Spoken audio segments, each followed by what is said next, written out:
Gloria a Dios. Gloria a Dios. Todo lo que respire, alabe a Jehová en esta mañana. Alabe al que vive en esta mañana. Poderoso, poderoso, poderoso. ¿Cuántos vinieron dispuestos a alabar al Señor en esta mañana? ¿Cuántos vinieron dispuestos a recibir palabra de Dios? ¿Cuántos vinieron con ese corazón dispuesto a recibir el mensaje de salvación? Los veo como apagados, hermanos. ¿Tienen frío? Entonces hace falta que el Espíritu se meta en usted para que vibre, para que llore, para que tiemble, para que salte de ahí de un brinco y empiece a alabar al Señor en esta mañana. Amén. Este mensaje que va con este texto, Segunda de Reyes, capítulo 4, versículos, vamos a leerlo completo, del 1 al 7, pero antes de leerlo, voy a contarles un hecho de la vida real. Este hecho lo saqué del libro del doctor James Dobson. El libro tiene como título Cuando lo que Dios hace no tiene sentido. Título tremendo, ¿cierto? Cuando lo que Dios hace no tiene sentido. Y el mensaje de esta mañana le he titulado del mismo. Cuando lo que Dios hace no tiene sentido. Porque para nosotros entender lo que Dios hace tenemos que estar en un nivel espiritual tremendo. ¿Cuántos dicen amén? Porque es que la carne no discierne lo que discierne el Espíritu. Dice la carta a los Corintios que es una lucha, que es una pelea, que la carne se opone entre sí. Cuando el Espíritu quiere orar, la carne no quiere. La carne quiere ver película, novela, jugar, tomar. Pero cuando el Espíritu quiere, necesita una fuerza mayor, necesita que usted ponga de su alma. ¿Para qué? Para que los dos juntos activen y pueda venir de los cielos, ¿qué? La presencia del Señor. Vamos a ver un hecho de la vida real que sucedió. Un joven, en cual era un joven bastante estudioso, un joven intelectual prominente. Este joven se graduó con honores en el bachillerato. Este joven tenía unas facultades tremendas, una memoria tremenda para analizar y para grabar las cosas. El joven entra en la universidad y en medio de la universidad se convierte al Evangelio. Un joven fogoso, lleno del Espíritu, con el anhelo y el deseo de servir al Señor. Este joven, a medida que va pasando el tiempo, va entendiendo el camino y el propósito del Señor. Y él le quiere dedicar su vida al Señor, de tal manera que el joven planea, después que esté graduado en la universidad, sacar el posgrado más grande de medicina para así irse como misionero a las naciones y ayudar a aquella gente que requiere del servicio. Bastantes pensamientos bien buenos, ¿cierto que sí? Un joven que tenía el anhelo de servir a Dios y en medio del servicio que prestaba de medicina, predicar el Evangelio. El joven consigue graduarse en la Universidad de California en ciencias. Este joven, a medida que va pasando el tiempo, sale lo que son las inscripciones para este posgrado que él estaba anhelando. Él estaba deseando que saliera ese posgrado en medicina, posgrado de alta ciencia, de alto conocimiento. Y resulta ser que el posgrado se da. Escucha de que están las inscripciones abiertas para postularse, para ver si alcanzaba a lograr ese estudio. Pero tenía dos cosas en contra de este joven. La primera, solo aceptaban 105 personas. Y la segunda, los inscritos eran entre 6,000 y 7,000. Mucha gente, ¿cierto? Para agarrar 105, por lo menos que agarraran 1,000. 105 es muy poco. Este joven ya era cristiano, lleva la petición a la iglesia, lleva la petición a sus padres, sus amigos, los que lo conocían, la iglesia orando y clamando. Y cuando están en medio de ese clamor, el Señor responde. ¿Cuántos creen que Dios responde? Que nuestras oraciones no son en vano. Aunque no veamos nada, el Señor está haciendo. Amén. Se dio, quedó en primer lugar, seleccionado entre los 106 que escogían anualmente. Tremendo, ¿verdad? Dios respondió esa oración después de que todos habían orado. Ahora, en el primer año de entrenamiento de este joven que tenía tanto anhelo de servir a Dios y de buscarle, él, en el mes de mayo, se siente unos dolores. Y el joven con estos dolores que tenía va al médico. Y cuando él se encuentra en el doctor haciéndose los exámenes, resulta que le diagnostican leucemia aguda. Tremendo. En el mes de mayo, primer año de posgrado. En el mes de noviembre del mismo año, el joven se muere. Usted está entendiendo cuando lo que Dios hace no tiene sentido. Y nosotros decimos, y dirían los padres, tanta gente que hay por ahí malagradecida, tanto ladrón, tanta gente que no debería estar en este mundo, ¿cómo Dios se lleva a este que quería servirle? Que le hacía bien a la sociedad, que quería prestar un servicio. ¿Cómo quedamos ahí nosotros y los padres? Para nosotros entender este propósito y mucho más de lo que hay en el libro del doctor James Dobson, tenemos que estar en un nivel espiritual conectados con Dios. Porque ya vamos a ver el desarrollo de esta historia. Este joven, la mujer de él o la esposa, a la que iba a ser la esposa de él, al enterarse que él tenía esa leucemia aguda, deciden casarse. Y en el mes de noviembre se casan. Y en el mismo mes de noviembre se muere el joven. Queda la muchacha viuda. Quedó frustrado todos los sueños. Los padres quedaron concertados al no saber qué hacer. Un joven que tenía tantas aspiraciones, un joven tan lleno de tanto ánimo, y pierde la vida por una enfermedad. Entonces, para nosotros entender más o menos lo que quiere decir este texto de Segunda de Reyes, capítulo 4, 17, vamos a ver cuando lo que Dios hace no tiene sentido. Pareciera que no tuviera sentido esta muerte, pero al final usted va a ver cómo Dios obró, porque Dios anda por caminos misteriosos. ¿Cuántos dicen gloria? Dios anda por caminos, por senderos antiguos. Cuando usted cree que no está, ya está primero que usted. Amén. Vamos a leer segunda carta a los Reyes. Leo con la bendición del Padre, del Hijo y de nuestro Cristo Salvador. Amén. Dice: una mujer de las mujeres de los hijos de los profetas clamó a Eliseo diciendo, ¿cuántos han leído este texto? Amén. Dice: tu siervo, mi marido, ha muerto, y tú sabes que tu siervo era temeroso de Jehová, y ha venido el acreedor en nuestros días, el pagadiario, ¿verdad que sí? Y ha venido el acreedor para tomarse 2 hijos míos por siervos. Y Eliseo le dijo: ¿qué te haré yo? Declárame qué tienes en casa. Y ella dijo: tu sierva ninguna cosa tiene en casa, sino una vasija de aceite. Y él le dijo: ve y pide para ti vasijas prestadas de todos tus vecinos, vasijas vacías, no pocas, no vayas a pedir poquitas, pide muchas. Entra luego y enciérrate tú y tus hijos, y echa en todas las vasijas, y cuando una esté llena, ponla aparte. Y se fue la mujer y cerró las puertas, encerrándose ella con sus hijos. Y ellos traían las vasijas, y ella les echaba del aceite. Cuando las vasijas estuvieron llenas, dijo a un hijo suyo: tráeme aún otra vasija. Y él le dijo: no hay más vasijas. Entonces cesó el aceite.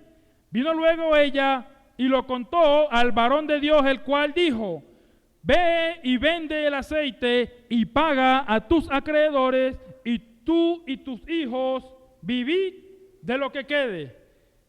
¿Y tú y tus hijos qué? ¿Y nosotros vamos a vivir de qué? De la palabra. ¿Qué nos ha quedado? ¿Qué nos ha dado el Señor? Amén. Vamos a darle gracias al Señor por la lectura. Bendito Dios.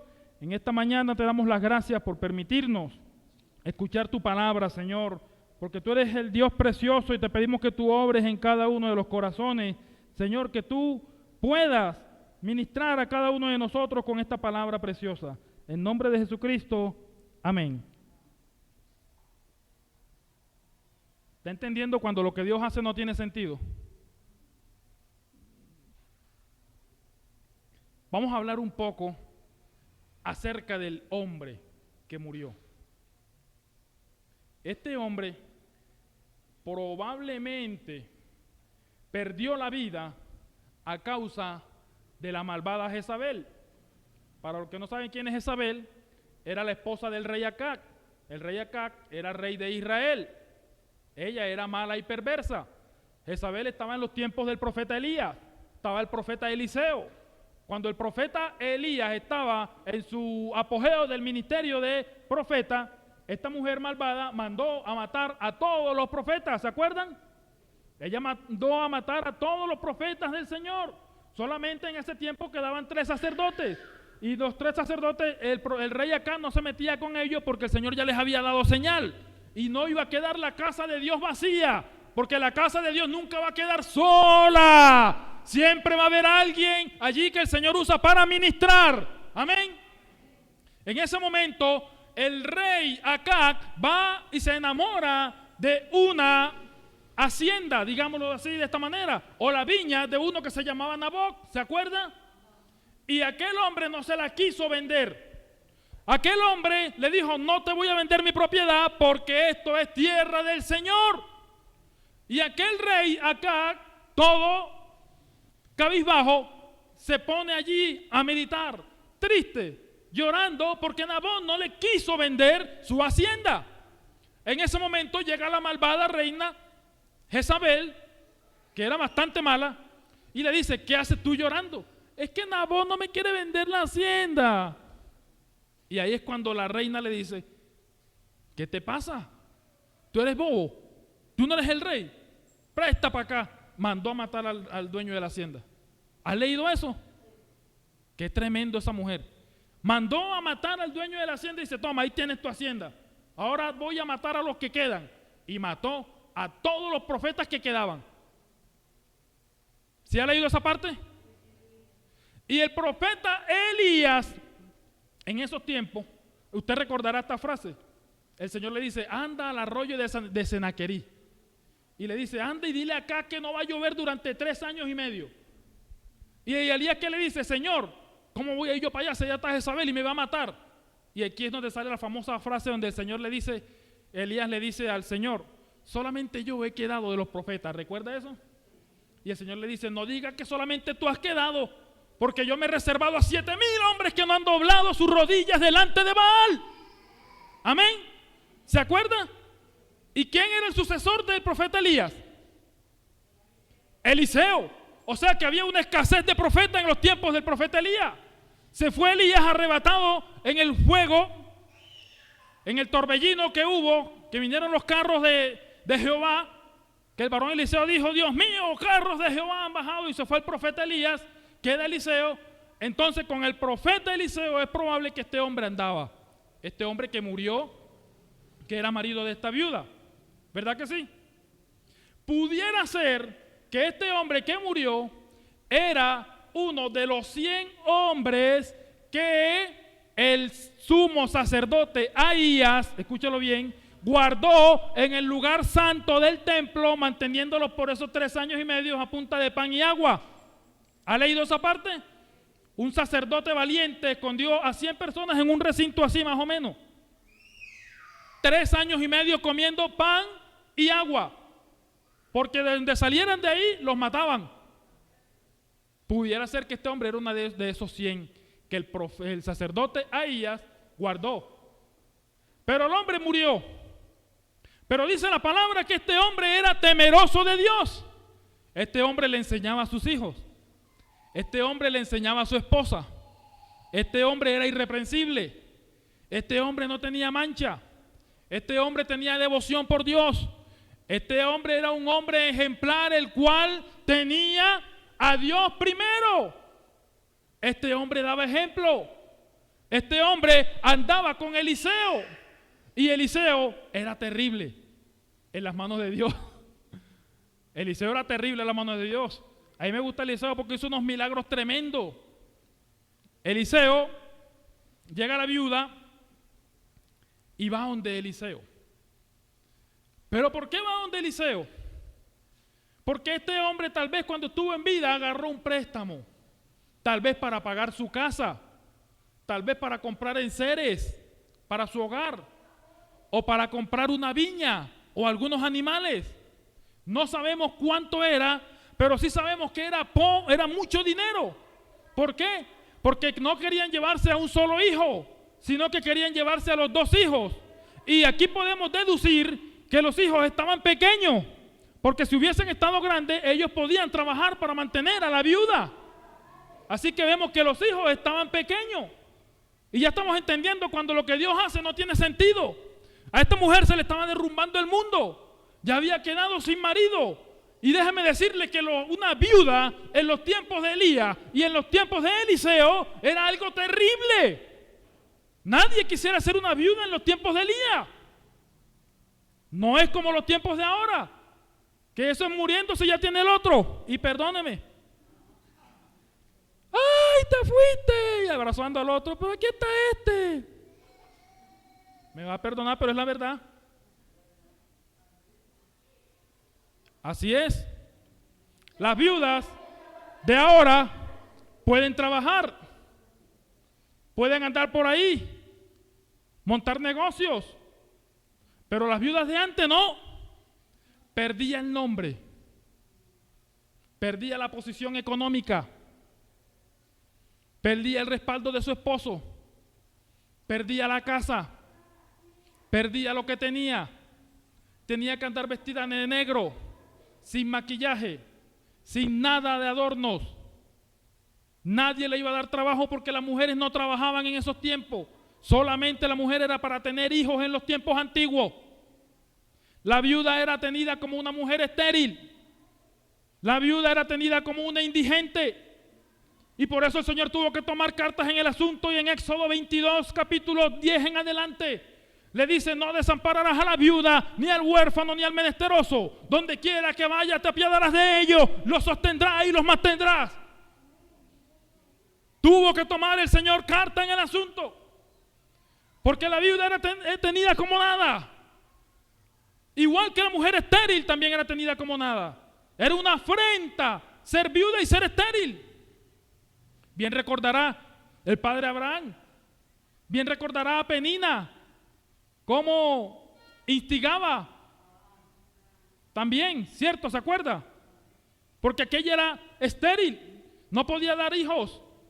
A Ana, eso era una afrenta grandísima. Nadie querría ser una viuda en los tiempos de Eliseo.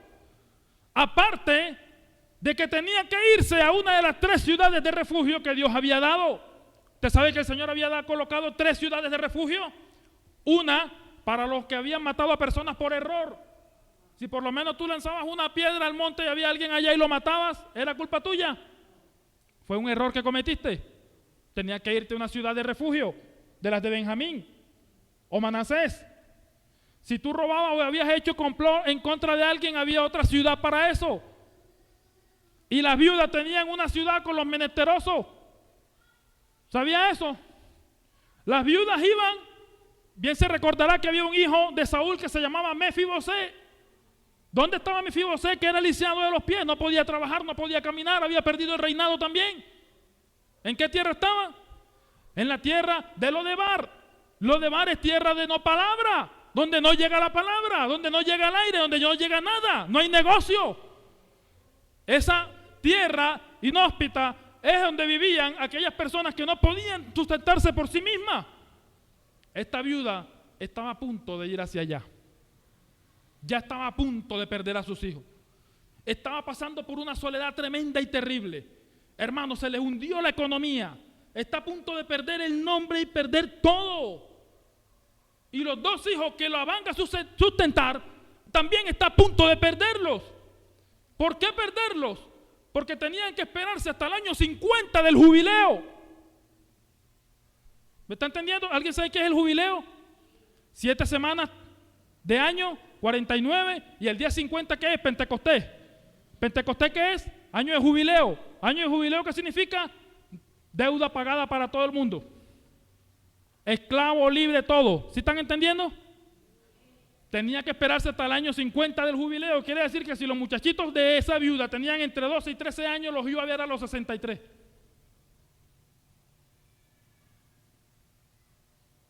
¿Sí me está entendiendo? Qué terrible la condición de una viuda en ese año. Y quién sabe si en el transcurso de ese tiempo lo llegaba y lo vendían a otro y lo vendían a otro. Usted sabe la historia porque José pasó por eso. De la tierra de Canaán lo vendieron y fue a tener ¿dónde? En Egipto. ¿Dónde va a tener José? ¿Verdad que sí? Separado de la familia, separado de todo. Pero esta viuda había recibido una palabra de su esposo. ¿Dónde están los esposos aquí que enseñan a sus esposas? Ay, hermano, estamos graves. ¿Dónde están los esposos aquí que enseñan a los hijos un versículo diario? Ay, hermano, estamos como la viuda. Qué tremendo. Hermanos, ese varón era irreprensible delante de las manos del Señor. Pero ese varón había dejado una semilla en el corazón de su esposa. Ese varón había dejado una enseñanza. Ese varón había dejado una huella. Ese varón había dejado algo que tenía que germinar en algún tiempo, en algún momento. Y eso que dejó fue la palabra del Señor. Porque dice la Biblia que Dios honra a los que le honran. ¿Y qué hizo este hombre? Honró a Dios. Y vamos a ver cómo Dios lo honró a él. Esta mujer se dirige donde el profeta Eliseo. Ella va caminando llorando, ya el acreedor le robó todo lo que había en su casa. Y aún le faltaba, porque la deuda era alta. Y cuando él ya llega donde el profeta Eliseo llorando, ¡ah! ¡Eliseo! ¡Eliseo! ¡Eliseo! ¿Qué le dice Eliseo? Mujer, ¿qué quieres que te haga? Eliseo no le dijo que no conocía al varón. Eliseo conocía al varón y sabía que era irreprensible. Y en ese momento el profeta Eliseo le dice: ¿qué tienes en tu casa? ¿Qué tiene usted en su casa, hermano? Tiene muchas cosas, ¿verdad? Pero sobre todo tiene algo. Sobre todo tiene algo que nos dejó el Señor poderoso. Algo que revienta cadenas. Algo que da vida. Amén. ¿Qué le dijo el Señor a Moisés? Viene el faraón con los 600 caballos, 600 carros, más el ejército de faraón. Y Moisés parado allí en toda la orilla del mar. Y el Señor le dice: ¿y qué tienes en la mano? Una vara. ¡Úsala! ¿Y qué hizo Moisés? Extendió la vara. ¿Y qué pasó?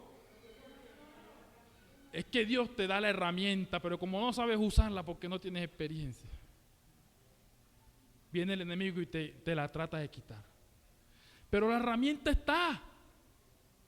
Si usted no tiene la Biblia, algún versículo se sabe. Y con eso se defiende. Porque es que el que le va a dar la palabra es Dios. Amén. Cuando en ese momento la mujer va donde el profeta Eliseo y le dice: bueno, pide para ti vasijas, muchas vasijas. Tenga en cuenta que en aquellos tiempos no habían vasos como los que hay ahorita, todo era de barro. Me imagino que las vasijas eran jarrones grandes y venían esos muchachitos de ella: uy, mami, aquí tienes otro, porque eran pequeños. Y le trajeron muchas vasijas. Tal vez recorrieron toda la calle hasta la última vecina, Margarita, Petra, Stephanie, toda. Ya nada más le dejamos la de la sopa, pero trajimos casi todas las vasijas. Llenaron la casa de vasijas y lo que ella tenía era solamente unas gotas de aceite. Pero vamos a ver cuando lo que Dios hace no tiene sentido, porque es algo tremendo. Y para nosotros poder entender el texto tenemos que vivir la experiencia. Ya el esposo de ella había vivido las experiencias, había tenido ese enfrentamiento, esa cercanía con Dios. Ahora le tocaba a ella vivir la fe, porque la fe sin obra es. Y para vivir la fe, ¿qué tenemos que hacer? La obra. Porque es que si ella no va y llena las vasijas, no hay, porque no hay obra. Ahora ella mandó a sus 2 hijos a que fueran de casa en casa con de todas sus vecinas a pedir las vasijas. ¿Por qué? Porque estos eran unos hijos que obedientes, unos hijos temerosos, unos hijos que sabían la palabra, unos hijos que oraban, unos hijos que leían. Tenía unos hijos que sabían lo que su padre había hecho. ¿Por qué? Porque su padre los enseñaba. Bien era responsabilidad de los padres enseñarle la Torá a los hijos desde los 4 años. ¿Qué quiere decir esto? Que los muchachitos no eran cualquiera que no sabían nada. Los muchachitos sabían cómo Dios obraba. Y la madre dijo, vaya y pidan vasija. No es como los muchachos de ahora. Hijo, anda a comprarme 1 kilo de arroz. No, estoy jugando Five Firi. Hijo, anda a comprarme un aceite. No, estoy jugando Counter-Strike. Hijo, anda para que saque la basura. Dame 500. ¿Es verdad? ¿Por qué usted cree que está esta generación como está? Eclesiastés, ¿qué dice?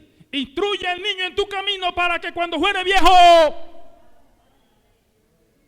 Entonces no han instruido la sociedad del mundo en los caminos de Dios porque se olvidaron todos de Dios. ¿Cierto o falso? Pero este hombre temeroso de Dios había dejado la semilla en sus hijos y en su esposa. Aunque le tocaba vivir la fe en estos momentos tan terribles, ella hace caso, ya tiene su casa llena de vasijas y se encierra con sus hijos, porque era una necesidad personal la que ella tenía. No tenían que enterarse más nadie, solo era ese caso de ella, una necesidad personal, de tal manera que ella se sienta con sus hijos y allí, en medio de esa angustia y ese temor, imagínese, métase en la historia. La mujer empieza con su frasquito de aceite a echarle a cada vasija o a cada jarrón, y cuando ella está echando ese aceite empieza a cantar. Imagínese la viuda cantando: hijo, hijo, ven, cántame eso que cantaba tu padre, esas alabanzas que entonaba allá en la sinagoga. Y los hijos dijo: madre, me recuerdo de una, El Shaddai, El Shaddai, El Adonai, te alabaré y te exaltaré, tú eres mi rey. Y cuando ellos empiezan a cantar, cuando esa mujer viuda empieza a echar el aceite, allí las cargas se van, ahí se va la tribulación, ahí se van las penas, ahí se va el lloro, ahí se va la soledad, empieza a fluir el Espíritu. Cuando empieza, viene cada gotica, se llena una, se llena otra, se llena otra, y ahí empieza a rebosar la unción del Espíritu Santo. Amén. Cuando los muchachos están viendo que la hija, la viuda está echando en cada jarrón, madre, eso no se acaba. Madre, aquí viene otra y no se acaba. Y sigue cantando, pero es que la alabanza te hace libre. La alabanza a Dios cambia las cosas. Cuando tú alabas en la prueba, todo se va. Amén. En esos momentos, métase en la historia de la viuda. La viuda empieza a ver toda su casa llena de aceite. Y hay ese momento, ese aroma, esa armonía del Espíritu cayendo sobre ella y sus hijos. Imagínese ese tremendo gozo que sentía esa viuda. Imagínese esa tremenda alegría que sentía de ver ese milagro. Y cantándole alabanzas al Señor. Porque Dios hace milagro. Jehová Jireh, Jehová es tu proveedor. Amén. Jehová Nisi, Jehová es tu bandera. Jehová Rafa, Él es tu sanador. Amén. Él es el Todopoderoso. ¿Cuántos lo creen? ¿Cuántos lo creen? Pero para que usted vea que cuando lo que Dios hace no tiene sentido, viene algo aún peor. Elías, el Señor le dice a Elías: Elías, ve y dile al rey acá que dentro de 3 años y medio no va a llover. Y él va y le dice: Señor, ¿y dónde tú me vas a guardar? Vete al arroyo de Senaquerí, a Sidón, en Serepta, y allí te vas a encontrar a una mujer viuda. Hermano, qué terrible. Ya usted sabe la condición de una viuda en los tiempos de Eliseo, cuando lo que Dios hace no tiene sentido. ¿Cómo el Señor manda a un profeta que lo mantenga una viuda que no podía trabajar? Y Elías va por su camino. Cristo rompe las cadenas, ¿verdad que sí? Pero cuando Elías llega, dice la palabra que encuentra a la mujer recogiendo leña. ¡Qué tremendo! Tal vez el profeta Elías iba pensando que era una viuda rica, la cual le iba a mantener, porque habían viudas ricas. ¿Te recordará la mujer que tenía el flujo de sangre? ¿Qué dice la palabra? Que esta mujer durante 12 años había gastado todo lo que tenía porque era rica. Y nadie le había podido quitar el flujo de sangre. O sea que habían viudas ricas en los tiempos de Jesucristo. Elías, cuando ve y se encuentra con esta mujer que está recogiendo leñas, y ay, Dios mío, me imagino que cayó esplatanado.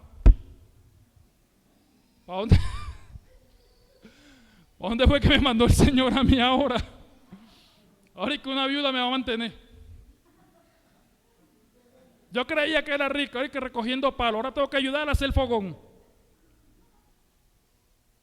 Hermano, qué cosa tan tremenda.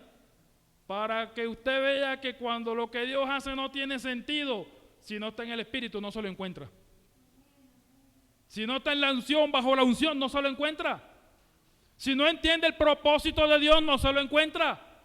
Porque con la carne no podemos discernir las cosas del Espíritu. Porque si tratamos de meterle la lógica de la carne a las cosas de Dios, nos vamos a convertir en agnósticos. Los agnósticos no creen en Dios y dicen que es un Dios malo porque ellos tratan de probar la Biblia a través de los hechos que están en la carne. No se puede. ¿Lo espiritual va con qué? Con lo espiritual. ¿Verdad que sí? Cuando el profeta Elías llega donde esa mujer, ella le dice para remate, el profeta Elías le dice: ¿qué tienes? Y ella le dice: solamente un puñado de harina. ¿Ha leído?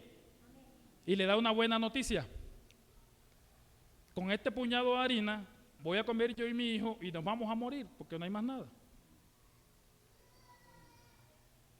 Cuando lo que Dios hace no tiene sentido. Hermano, qué tremendo. Dios mandando al varón de Dios a donde una mujer viuda que ya se había agotado todos sus recursos y estaba esperando después de ese día de comerse la última arepita, la muerte con el niño. Pero como siempre hay un varón de Dios, el Señor le dijo a través de Elías: no te preocupes, hazme a mí primero, porque el Señor dice que no va a cesar la harina ni el aceite durante todo el tiempo que haya el hambre en Israel, que fueron los 3 años y medio que no hubo lluvia en aquel tiempo, ¿verdad que sí? O sea que eso es un milagro perdurable de 3 años y medio. ¿Qué sucedió en el Éxodo cuando iban por el desierto? ¿Un milagro de cuántos años? De 40 años. No faltó el maná, no faltó el trigo, no faltó la leche. Tanto así que lo material tampoco se dañó, porque la Biblia dice que no se les desgastó la ropa ni el calzado. Vaya y unos zapatos que le duren 40 años. Vaya, busque una camisa que le dure 40 años en el desierto, un sol de temperatura de 50 grados. Terrible. Es que cuando Dios tiene control de todo, ahí no se escasea nada. Ahí no hay nada que le haga estorbo a usted. Usted va para adelante. Porque el Dios Todopoderoso reina. El Dios Todopoderoso. El Señor es bastante bueno. Dice la palabra del Señor que cuando todas las vasijas de aceite estaban llenas, él ya fue donde el profeta para que le diera la dirección. Porque es que de tantas luchas y pruebas y dificultades y pensamientos, ya tenemos la solución allí, pero ahora no sabemos qué hacer con la solución. ¿A cuánto les ha pasado? Ya tienes todo resuelto, pero ahora no sabes qué hacer. A esta mujer le pasaba eso. Tuvo que ir donde el profeta. El profeta le dijo, ya, se hizo el milagro, hiciste, bien, vende lo que tienes, paga a tus acreedores, a tus deudores, y vive con lo que quede tú y tus hijos. ¿Qué fue este milagro? Milagro económico, ¿verdad que sí? Yo me imagino que esta viuda, después que vendió todo el aceite y vivió con los hijos, montó un negocito. Porque eran los 3 años también que había en el tiempo del profeta Eliseo. Ahora bien, quiero contarles que en la Biblia hay 3 viudas a las cuales se les muere el hijo. ¿Ustedes saben cuáles son esas 3 viudas que en la Biblia se les muere el hijo? La viuda de Serepta, Primera de Reyes. La viuda de Serepta se le muere el hijo y el Señor se lo resucita a través del profeta. La viuda de Naín, en Lucas 4. ¿Usted conoce a la viuda de Naín? A la viuda de Naín se le había muerto el hijo, pero esta fue una muerte, un episodio bastante, digámoslo de esta manera, glorioso, porque esta mujer ya llevaba a su hijo muerto en el féretro. Esta mujer iba con todos sus vecinos, porque antes, cuando las personas se morían, iban casi todos los que lo conocían a enterrarlo. Era una marcha bastante grande. Venía una multitud de un lado. Dice la palabra del Señor en el libro de Lucas, capítulo 7, versículo 14, que esta mujer iba llorando en el camino porque su hijo se había muerto y venía con muchos acompañantes. Te imaginas esta mujer, ¡ay, Señor! ¿Por qué? ¡Mi hijo! ¡Mi hijo! Imagínese la condición de la viuda en ese tiempo. Era terrible. Y la única esperanza que le quedaba era el hijo para que la sustentara. Y para remate se le muere el hijo. Hermano, y la viuda caminando, ¡ah! ¡Señor, mi hijo! Y todos los dolientes que iban con ella, dice la Biblia, que iban entristecidos. Pero resulta, pasa y acontece que el Señor es poderoso. Porque dice que venía esa caravana con el féretro, pero de este lado venía otra caravana. Venía la caravana de la muerte, pero también venía la caravana de la vida. Porque dice la Biblia que Jesús venía con sus discípulos y mucha gente venía detrás de él. Y dice la palabra que tal vez iban cantando. No sé qué cantaban. Tal vez cantaban, Cristo rompe las cadenas, Cristo rompe las cadenas. Pero cuando van encontrándose a punto ya, ahí de la raya límite, viene la multitud de con el lloro, con el llanto. De este lado vienen cantando, Cristo rompe las cadenas. Y en ese momento se enfrentan las dos marchas. En ese momento hay un choque, hay una conexión allí. Y dice el Señor, la Biblia dice que el Señor tocó el féretro y el que estaba muerto se incorporó. Y los que venían en la caminata de la muerte se incorporaron a la de la vida. Y ya no había llanto, ya no había dolor, ya no había tristeza. Ya el Señor había hecho el milagro. Amén.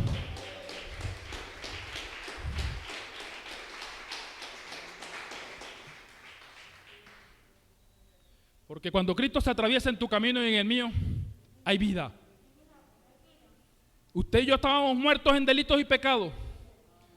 Estábamos en una viudez tremenda. Nadie daba un peso por usted y por mí. La Biblia dice en la segunda carta a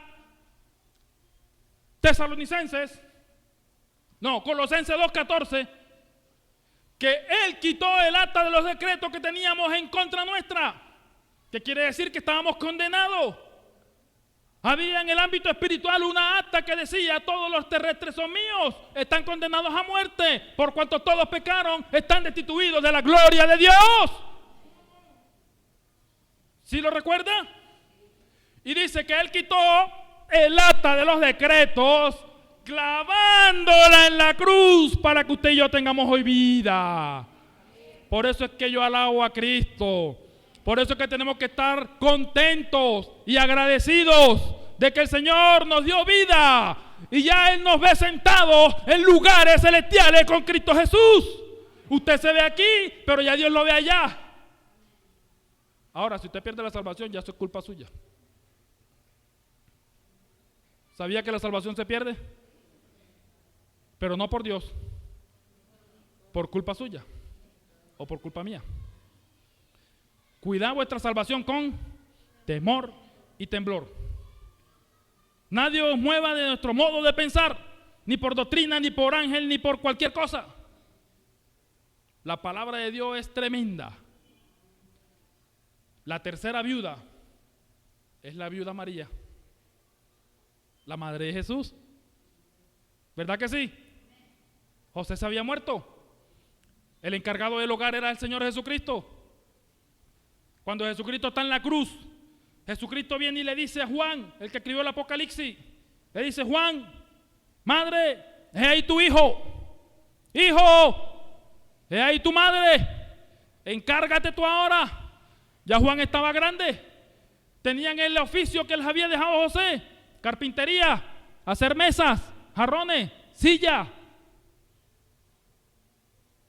María fue la tercera viuda del Nuevo Testamento. ¿Verdad que sí? Pero el Señor nos dice: no os dejaré huérfano. La iglesia no está viuda. La iglesia tiene a Cristo. No os dejaré huérfano, les enviaré otro consolador, intercederé al Padre, rogaré al Padre para que les envíe el fuego de lo alto. Ese es el Espíritu Santo el que Él va a enviar, el que ya envió y el que está en usted. Amén. Quiero contarles una pequeña parte para finalizar el mensaje de un hombre que también entregó su vida a Dios. Y cuando lo que Dios hace no tiene sentido, para verle el sentido a las cosas de Dios hay que tener una conexión plena. Nosotros los cristianos tenemos una lucha terrible. La gente dice que somos los más felices. La gente dice que a los cristianos no les pasa nada. El salmista dice: no he visto justo desamparado ni su descendencia que mendigue pan. Pero yo sí he visto justo desamparado y también mendigando pan. Pero cuando usted mete en la profundidad de ese texto y busca las palabras, usted se va a encontrar con lo que verdaderamente que dice allí. Jesucristo pidió agua y no le dieron vinagre. Y era justo. Ahora, lo que está diciendo el salmista allí no se refiere a la comida. Es un tema más profundo. Porque hay cristianos que pasan hambre. Hay cristianos ahorita en Afganistán que están siendo torturados. Hay justos desamparados. Hay cristianos que también se mueren. Este hombre del cual les voy a contar en esta mañana, tenía 2 hijas y se va a una campaña en Gran Bretaña. Era un pastor bautista. Este hombre, medio de su carrera, decide retrasar su viaje.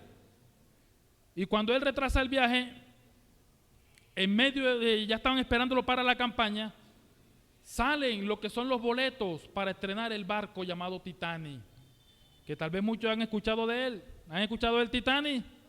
¿Lo han visto en película? ¿Saben más o menos la historia? Bueno, ahora métase en la historia del Titanic un momento. Este hombre es llamado John Harper. ¿Lo han escuchado? John Harper era un pastor bautista que tenía una campaña en Gran Bretaña. Este hombre iba en ese barco. Este hombre, en el momento que va en ese barco, el barco se hunde porque choca con un gran cubo de hielo. Usted sabe la historia, ¿verdad que sí? Y este hombre, en medio de esa tribulación, de ese momento de angustia que está viviendo ese barco, él logra embarcar en los barcos de seguridad a sus 2 hijas y las embarca con su hermana. Y el hombre les dice: les encomiendo que prediquen la palabra y que vean todo lo que yo les he enseñado. Y el hombre se queda. Y dice la historia en el libro que este hombre, a todo el que veía en el agua ya ahogándose en las últimas con ese terrible frío de esa agua fría, el hombre le decía: ¿eres salvo? Y la persona le contestaba: no. Bueno, acepta a Jesucristo. Dice la historia en el libro que le predicó casi a 400 personas allí en el mar. Eran las 12 de la noche cuando el Titanic chocó, según la historia. Este hombre, en ese momento, cuando ese barco choca y empieza a predicar, había uno que no se quería convertir. Él le decía: ¿eres salvo? Y él decía: sí, pero no has aceptado a Cristo. No lo necesito. Dice la historia que se lo dijo por 3ª vez hasta que logró que el hombre confesara a Jesucristo.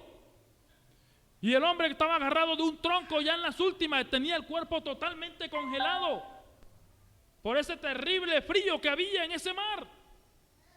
Y en ese momento, cuando ya el hombre ve que sí confiesa a Jesucristo, el hombre John Harper se hunde, se muere, cuando lo que Dios hace no tiene sentido. Hermano, ¿sabe qué pasó después de la muerte de John Harper? Casi todos los que logró salvar, incluyendo sus 2 hijas, ya le tocó a él vivir la fe. Ahora le tocaba a las hijas. Las iglesias de 18 y 20 mil personas en Gran Bretaña, Eslovaquia y Checoslovaquia. ¿Sí entiende? ¿Sí entiende por qué decapitaron a Juan el Bautista ahora? Que venía predicando ese evangelio poderoso. Pero es necesario que mengues tú para que crezca yo. ¿Sí entiende? Que a veces decimos: Señor, ¿por qué te llevaste a este si no le tocaba? Si el hermano oró, yo oré, la iglesia oró, ¿por qué? Pero es que Dios tiene un propósito. Es que Dios tiene un propósito con cada uno. Tu propósito es diferente al de Él, pero el fin es el mismo, la salvación. Yo no sé qué momento de tu vida estés pasando. Tal vez se te haya muerto un familiar, un hijo. El COVID se ha llevado a casi toda tu familia. Tal vez se te murió la economía, se te murieron tus huesos, se te murió la vista. Tal vez estás muerto espiritualmente, no lo sé, pero sé que el Señor te levanta. El Señor te levanta esta mañana. Tal vez tu hijo esté pasando la más dura prueba, tú la estés pasando, pero el Señor te levanta, porque dice su palabra que aunque el enemigo venga como río, aunque venga como torbellino, el Señor, el Espíritu de Dios, levantará bandera. Isaías 59:19. Venía el profeta Eliseo, para que usted vea la última, cuando lo que Dios hace no tiene sentido. El rey Senaquerí, rey de Asiria, estaba tramando los planes para atentar contra Israel, y ningún plan le funcionaba. Y dice la palabra que él le consultó a sus seguidores y le dijo: ¿qué está pasando? ¿Por qué nosotros montamos emboscadas aquí, allá, y nada funciona? Y sus servidores le dijeron que allá del otro lado hay alguien que se llama Eliseo, que Dios le revela todos tus planes en secreto en la noche, y cuando nosotros vamos para allá, ya él sabe todo. ¿Se acuerdan?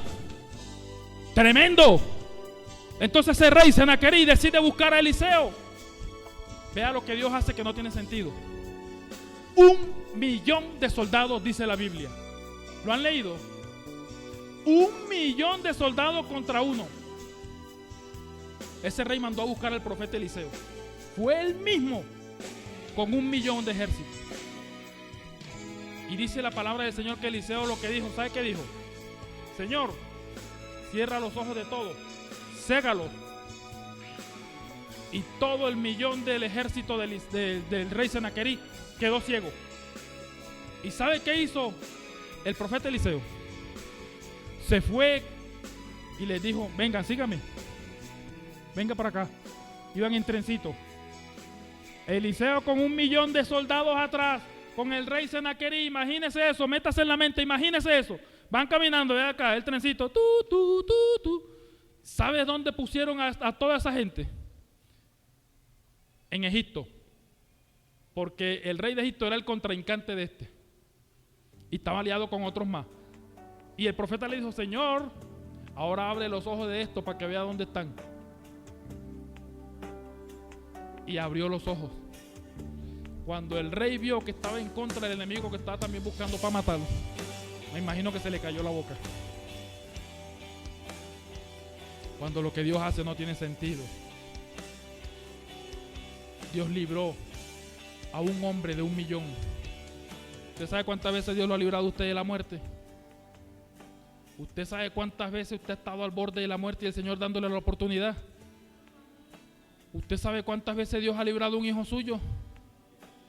¿Usted sabe cuántas veces Dios ha peleado y ha luchado por usted y por mí?